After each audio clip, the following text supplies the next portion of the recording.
বলেন তো সুলাইমান নবী রাজত্ব নবুয়ত পাওয়ার পরেও অনুগ্রহ স্বীকার করলেন কার? এই জন্য যিনি মুসলিম শাসক হবেন তার এক নাম্বার গুণ হবে তিনি আল্লাহমুখী হবেন। তার যত নেয়ামত দিবে সব নেয়ামতের কৃতিত্ব দিবে তিনি আল্লাহ।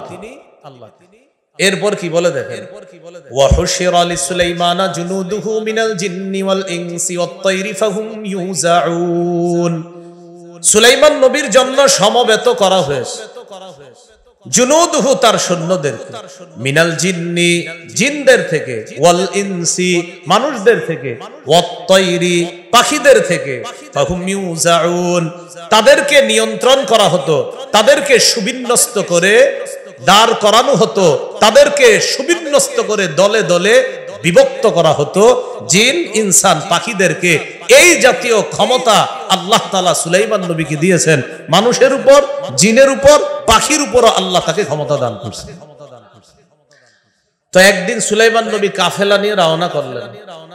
হাত্তা ইযা আতাউ আলা ওয়াদিন নাম, যাইতে যাইতে তিনি যখন পিঁপড়ার উপত্যকায় উপনীত হলেন, পিঁপড়ার রানী, এই রানী পিঁপড়াদেরকে ডেকে বললেন, ক্বালাত নামলাতু ইয়া আইয়ুহান নামলু দুখুলু মাসাকিনাকুম। পিঁপড়ার রানী পিঁপড়াদেরকে ডেকে বললেন, ও পিঁপড়া সম্প্রদায়, তোমরা তাড়াতাড়ি ঘরে ঢুকো, গর্তে প্রবেশ করো। লা ইয়াহতিমান্নাকুম সুলাইমান ওয়া জুনুদুহু ওয়া হুম লা ইয়াশউরুন। সুলাইমান নবী এবং তার সৈন্যবাহিনী না জেনে তোমাদেরকে যেন পায়ের নিচে পিষে না ফেলে, তাড়াতাড়ি তোমরা ঘরে প্রবেশ করো। তো পাখির এই ভাষাটা সুলাইমান নবী বুঝে ফেলে একটা হাসি দিছে। সুবহানাল্লাহ। ফাতাবাসসামা দাহিকাম মিন কাওলিহা, পুরো বিষয়টা বুঝবেন। সুলাইমান নবী পিঁপড়ার ভাষা বুঝে একটা স্মিত হাসি দিলেন। ওয়া ক্বালা রাব্বি আউজি'নি আন আশকুরা নি'মাতাকাল্লাতী আন'আমতা আলাইয়া ওয়া আলা ওয়ালিদাইয়া। সাথে সাথে বললেন, ও আমার রব, আমাকে তৌফিক দান করেন, আমি যেন আপনার নেয়ামতের শুকরিয়া আদায় করতে পারি। যে নেয়ামত আমার উপর দান করেছেন, কি নেয়ামত? আমাকে পাখির ভাষা শিক্ষা দিয়েছেন, মানুষের উপর, জিনের উপর, পাখির উপর আমাকে কর্তৃত্ব দিয়েছেন। শুধু তাই না, আমি বাতাসকে কথা বললে সেই বাতাসও আমার কথা শোনে, আপনি বাতাসকেও আমার অনুগামী করে দিয়েছেন। এখন একটু বুঝেন আমার মূল কথা। তো সুলাইমান নবী বলতেছে, আল্লাহ আমাকে তৌফিক দেন, আমি যেন আপনার নিয়ামতের শুকরিয়া আদায় করতে পারি। যে নিয়ামত আমাকে দিয়েছেন আমার বাবাকেও দিয়েছেন।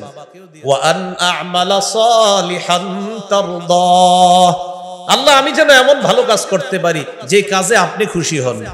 ওয়া আদখিলনি বিরহমাতিকা ফি ইবাদিকাস সালিহিন, আল্লাহ আপনি আপনার রহমতের মাধ্যমে আমাকে আপনার নেক বান্দাদের ভিতরে প্রবেশ করায়া দেন, অন্তর্ভুক্ত করেন। আয়াতের অনুবাদগুলা মজা করে শুনছেন, এবার মূল কথাটা শুনেন। সুলাইমান নবী নবুয়ত পাওয়ার পর, রাজত্ব পাওয়ার পর, পাখির ভাষা বুঝে, বাতাসের কথা সবকিছু বুঝার পরেও সুলাইমান নবী শুকরিয়া আদায় করে কার? সব কৃতিত্ব দিতেছে কাকে?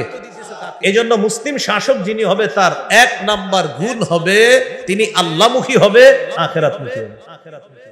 দেখি পরীক্ষা নেই, মুসলিম শাসকের কাজ কয়টা? কয়টা? এক নাম্বার নামাজ কায়েম করা, দুই নাম্বার যাকাত, তিন নাম্বার সৎ কাজের আদেশ, চার নাম্বার অসৎ কাজের নিষেধ। এখন আমরা জানতেছি মুসলিম শাসকের গুণ। এক নাম্বার গুণ কি মুখী হওয়া? আল্লাহ। মাশাআল্লাহ। মুসলিম শাসকের দুই নাম্বার গুণ ইনসাফ কায়েম করা। কি কায়েম করা? ইনসাফ কায়েম করা। সূরা সাদের 26 নম্বর আয়াতে আল্লাহ বলেন, ইয়া দাউদ ইন্না জাআলনাকা খলিফাতান ফিল আরদ। হে দাউদ, আমি আপনাকে পৃথিবীতে খলিফা বানিয়েছি। তো আল্লাহ তাআলা সাথে সাথে বললেন, ফাহকুম বাইনান নাসি বিল হক, আপনি মানুষের মাঝে ইনসাফ করবেন, মানুষের মাঝে বিচার করবেন সঠিকভাবে। সুবহানাল্লাহ। দাউদ, আমি আপনাকে দুনিয়াতে খলিফা বানিয়েছি। ফাহকুম বাইনান নাসি বিল হক, আপনি সঠিকভাবে মানুষের মাঝে বিচার করবেন। ওয়ালা তাত্তাবিল হাওয়া, আপনি কুপ্রবৃত্তির অনুসরণ করবেন না, নিজের মনের কথা শুনবেন না, আমি আল্লাহ যেভাবে বলি সেভাবে শুনবেন। ফায়ুদিল্লাকা আন সাবিলিল্লাহ, আপনি যদি নিজের মন মতো ফয়সালা করেন, তাহলে এই নিজের মন মতো চলাটা আপনাকে আল্লাহর রাস্তা থেকে দূরে সরায়া দিবে। বলেন নাউজুবিল্লাহ। ইন্নাল্লাযীনা ইয়াদিল্লুনা আন সাবিলিল্লাহ, নিশ্চয়ই যারা আল্লাহর রাস্তা থেকে দূরে সরে যায়, পথভ্রষ্ট হয়ে যায়, লাহুম আযাবুন শাদীদুম বিমা নাসু ইয়াউমাল হিসাব, হিসাবের দিন ভুলে যাওয়ার কারণে তাদের জন্য রয়েছে কঠিন শাস্তি। তাহলে কি বোঝা গেল? যারা মুসলিম শাসক হয় তারা অন্যায় কাজ তখন করে যদি হিসাবের দিনটা তারা ভুলে যায়, অপকর্ম তখন করে যদি হিসাবের দিন ভুলে যায়। কোরআনের বিরুদ্ধে, হাদিসের বিরুদ্ধে, ইসলামের বিরুদ্ধে কোন মুসলিম শাসক তখন কথা বলে যদি তার আখিরাতের কথা স্মরণ না থাকে।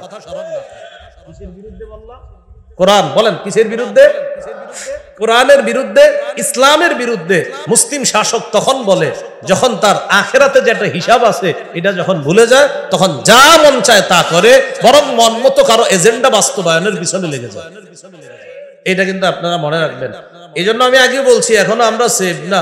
বৃষ্টি থেকে বাঁচার জন্য এখন ঝর্ণার নিচে আছি, আমরা এখনো পানি মুক্ত হতে পারিনি। বৃষ্টি থেকে বেঁচে ঝর্ণার নিচে আছি। কিসের নিচে? মানে কি? পানি লাগ, বৃষ্টির নিচেও পানি, ঝর্ণার নিচেও কি? এই কথা গবেষণা করবেন, এটা কি বুঝাইলাম? আল্লাহ আমাদেরকে বুঝার তৌফিক দান করেন। মুসলিম শাসকের 2 নাম্বার গুণ হবে সঠিকভাবে ফয়সালা করা, ইনসাফ করা। মুসলিম শাসকের 3 নাম্বার গুণ, সেটা হলো মুসলিম শাসক অন্যায়ের পথ পরিহার করে চলবে সদা সর্বদা। কিসের পথ বলেন তো? অন্যায়ের পথ।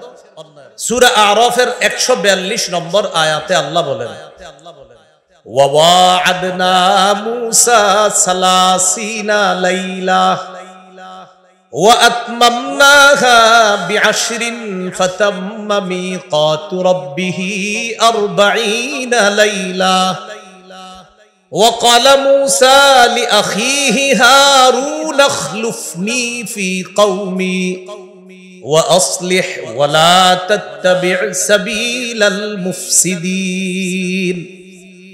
আল্লাহ বলেন ওয়া'আদনা মূসা 30 লাইলা, আমি মূসা নবীকে 30 রাতের ওয়াদা করলাম যে তিনি আমার কাছে আসবে, পাহাড়ের উপর তিনি 30 রাত ইতিকাফ করবে।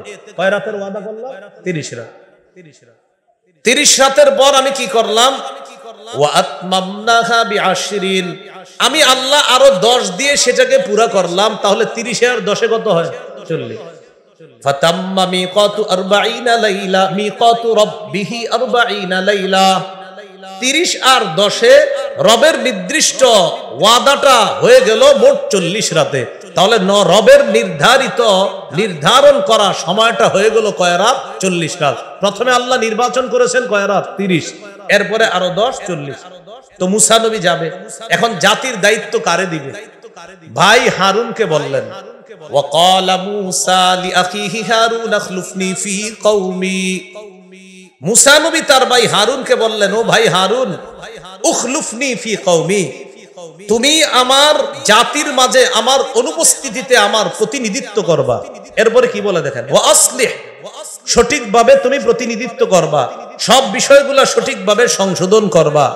ওয়ালা তাত্তাবি' সাবিলাল মুফসিদিন, ফাসাদ সৃষ্টিকারীদের রাস্তা তুমি অনুসরণ করো না, ফাসাদ সৃষ্টিকারীদের রাস্তা তুমি অনুসরণ করবা না, এটা বলে দিলেন।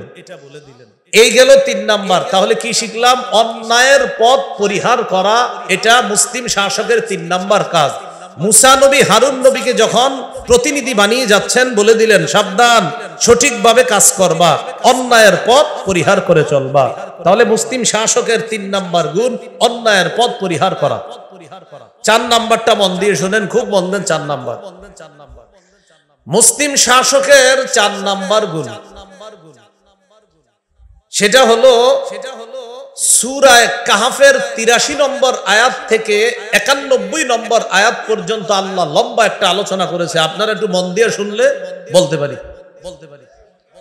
তো আগে বলি সে বিষয়টা কি। সেটা হলো জাতির চাহিদা সঠিকভাবে, জনগণের চাহিদা সঠিকভাবে পূরণ করা। কি বললাম?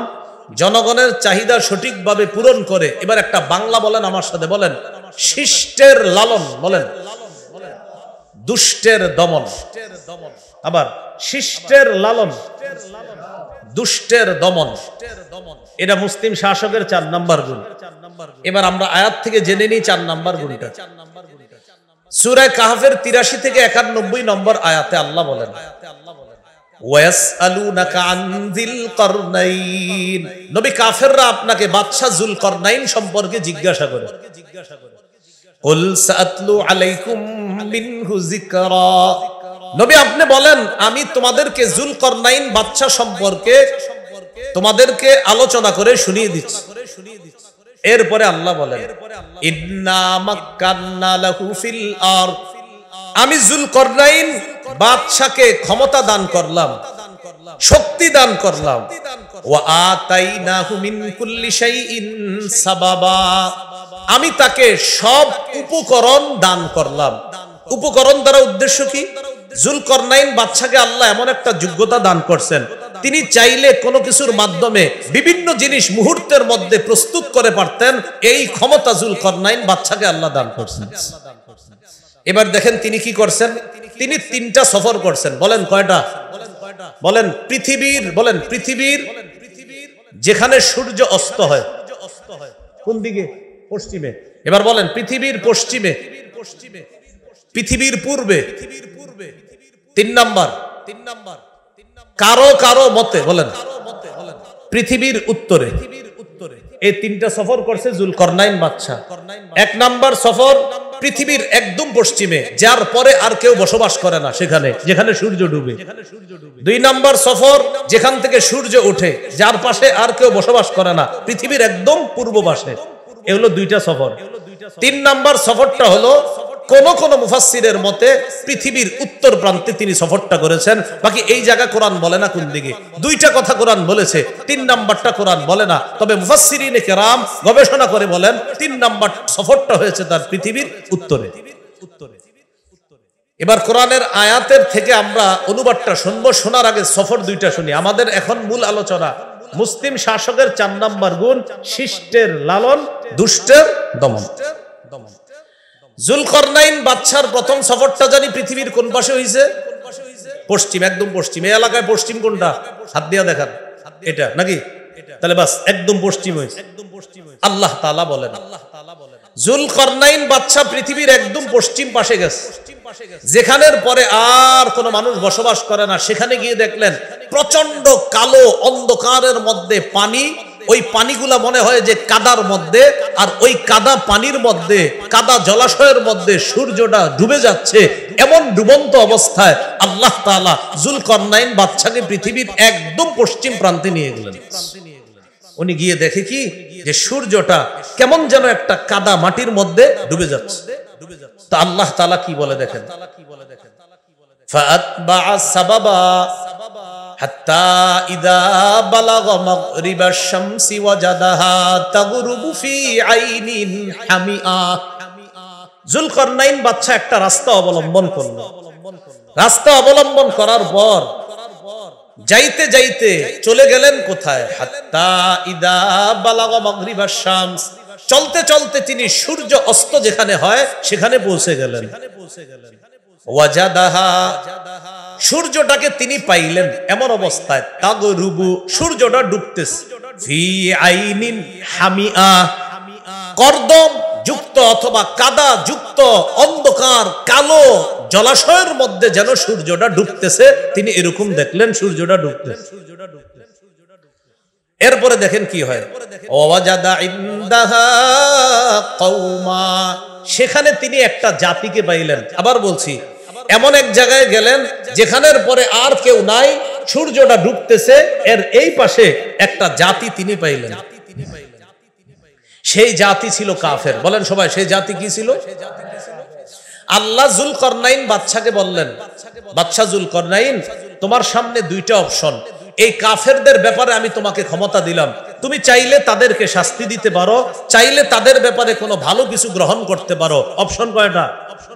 আর মুসলিম শাসকের 4 নম্বর গুণ জানি কি? শিষ্টের লালন, দুষ্টের দমন। বুঝেন কিন্তু, না হলে বুঝবেন না কথাটা। আল্লাহ বললেন, ও যুলকারনাইন বাদশা, এই যে সূর্য অস্ত যাচ্ছে, এখানে যেই জাতিকে আপনি পাইলেন, তাদের ব্যাপারে আপনার সামনে 2টা অপশন। কি? ইম্মা আন তুআদ্দিবা, আপনি চাইলে তাদেরকে শাস্তি দিতে পারেন, আপনি চাইলে তাদেরকে শাস্তি দিতে পারেন। যুলকারনাইন বাদশা এক জাতিকে পাইলেন, তাদের ব্যাপারে আল্লাহ বললেন, কুলনা ইয়া যাল কারনাইনি ইম্মা